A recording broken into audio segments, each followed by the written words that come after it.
Iyo urebye abantu batandukanye ubona ko hari abakuze mu myaka ariko ugasanga ibitekerezo byabo biracyari hasi, abandi ukabona ko baracyari bato mu myaka yewe n'ibitekerezo byabo ugasanga biri hejuru. Gusa ibyo ntibivuze ko hatari n'abakuze bafite ibitekerezo bikuze cyangwa abakiri bato mu myaka ubundi n'ibitekerezo byabo bikaba bikiri bito. Psychology itwigisha ko gukura atari ikintu umuntu abona ako kanya, ahubwo ni urugendo rw'iterambere ry'umuntu mu bwenge no mu mitekerereze yiwe. Yego hari abo urwo rugendo ruza rwihuse abandi rukaza bitinze, yewe bamwe na bamwe ntirunaze. Hano tugiye kuba twarebera hamwe ibimenyetso bigeze kuri 5 byakwereka ko umaze gukura mu ntekerezo zawe. Njye ubategurira akanabagezaho nitwa Ernest. Mwibagirwe gukora subscribe, gukanda like, gutanga ibitekerezo byanyu no gusangiza ino video kuri bagenzi banyu. Ikintu cya mbere kizakwereka yuko umaze gukura mu bitekerezo byawe ni ukugira intego no kuyiyemeza. Iyo umuntu yatangiye kuba yagira intego z'ubuzima bwe aba afite icyerekezo cy'aho agana. Uku ni cya gihe umuntu aba yiyemeje gukora ibintu gake gake nubwo byamusaba kuba mu buzima butakwihanganirwa n'uwo ari we wese, ariko akemera kubaho nabi azi icyo ashaka kugeraho. Uyu muntu afata intego nk'ikarita izamufasha kugera ku ntsinzi cyangwa iterambere runaka.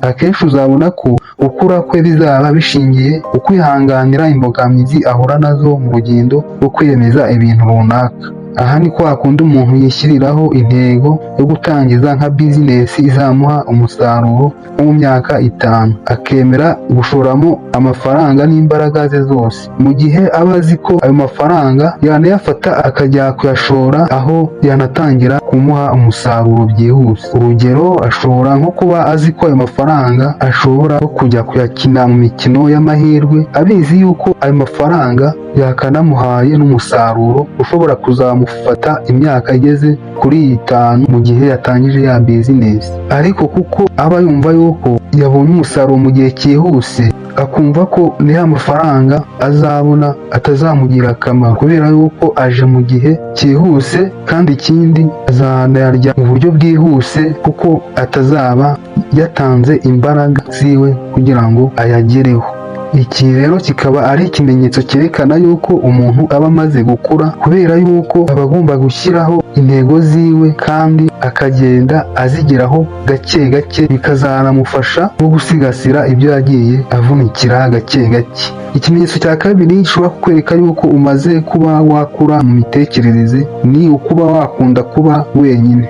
Iki ni ikimenyetso cy'ingenzi cyakwereka yuko umaze kuba wakura. Iyo ukiri muto uba wumva ko kuba uri wenyine ari nk'igihano, kuko uba waramenyereye gusereburana n'inshuti zawe, mwajyanye mu mikino runaka, mutemberana, musohokana ndetse n'ibindi bibahuza. Bivuze ko uba wumva ko ukeneye abantu benshi iruhande rwawe, ariko si uko uba ubakunda cyangwa bo bagukunda, ahubwo ni ubwoba bwo mu mitekerereze yawe bwo kumva ko uri wenyine, kandi waramenyereye kuba uri iruhande rw'abantu mu gikundi cy'abantu hamwe nawe. Gusa iyo umaze gukura uba wumva ko muri wowe ukeneye abantu bake cyane, nabo nakwita nk'inshuti ziba zifite akamaro mu buzima bwawe, nubwo yaba umuntu umwe cyangwa abantu babiri, yewe rimwe na rimwe ukumva nta nubwo bakeneye.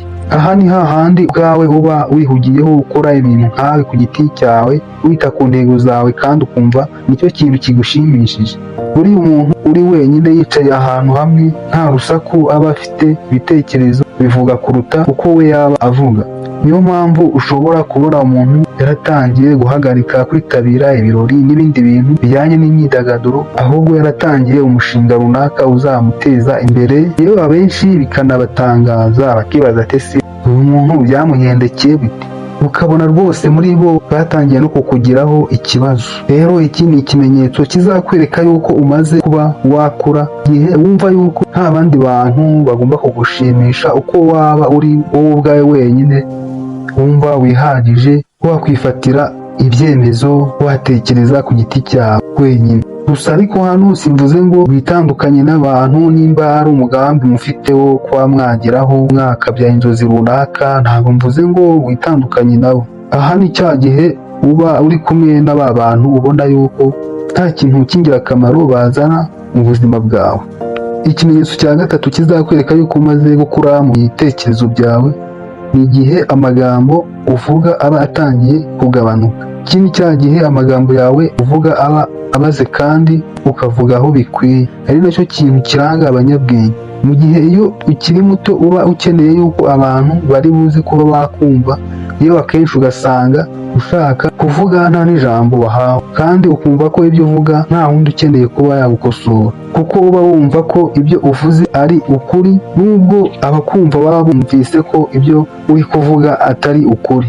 Mu gihe iyo umaze gukura uba wumva ko ukeneye kuvuga aho ukenewe, ijambo ryose uvuze rikaba rifite agaciro mu bo uri kubwira. Aha ni na hahandi uba ushobora kugirana n'amakimbirane n'umuntu, aho kuba yumva ko mwavuga cyane mugasakuza muri gutongana nka yo umunyabwenge, aho kugira ngo umusubize ugahitamo kwicecekera ukamwihorera, kuko wasobanukiwe ko kuba wavugana nawe ukaba wamusubiza ntacyo byaba byakiza, ahubwo byatuma mwishora mu bibazo bikomeye. Niyo mpamvu abanyabwenge nimba agiranye ikibazo n'umuntu bigatuma wa muntu bavugana nabi, icyo akora we ni uguhunga akamuva iruhande, kuko usanga anagumye aho ngaho byamuviramo ibibazo bimukomereye.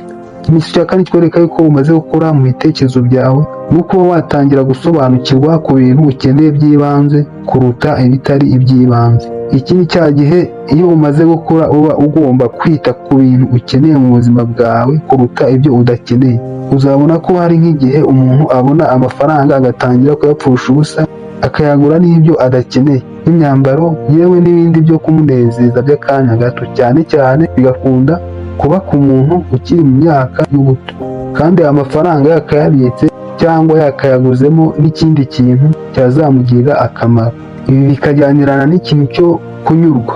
Buriya iyo watangiye kunyurwa n'ibyo ufite bituma utishyiraho imitwaro yo kwigeranya na bagenzi bawe.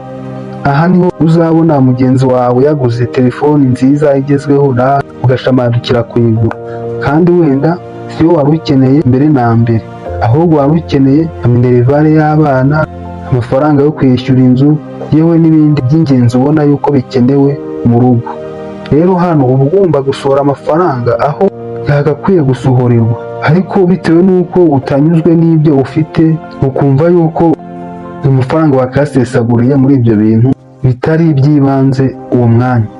Icyo uba ukeneye hano ni ugutekereza ibyo ukeneye, akaba ari byo utakazaho amafaranga, kandi ukamenya kunyurwa n'ibyo ufite.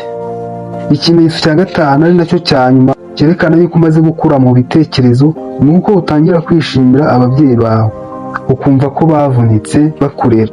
Iyo ukiri muto hari igihe utabona ko ababyeyi bawe bavunitse bakwitaho kugira ngo ukure. Rero iyo umaze gukura utangira kubona ko hari ibitambo batanze kugira ngo ugere aho ugeze. Akenshi umuntu agakunda kubibona amaze kubyara, aho nawe aba atangiye kugira inshingano zo kurera.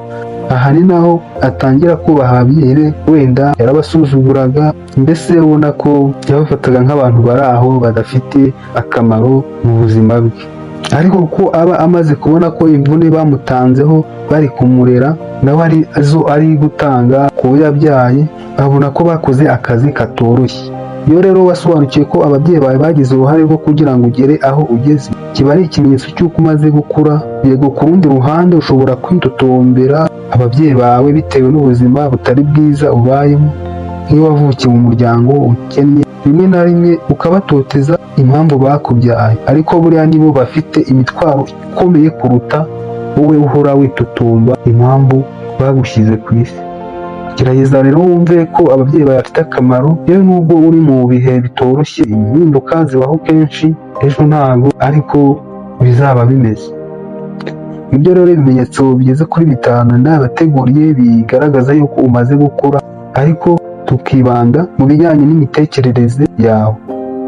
Ndabashimiye, niba ino video muyikunze mukore subscribe, mukande like, muduhe n'ibitekerezo byanyu muri comment. Tubonane mu bindi biganiro.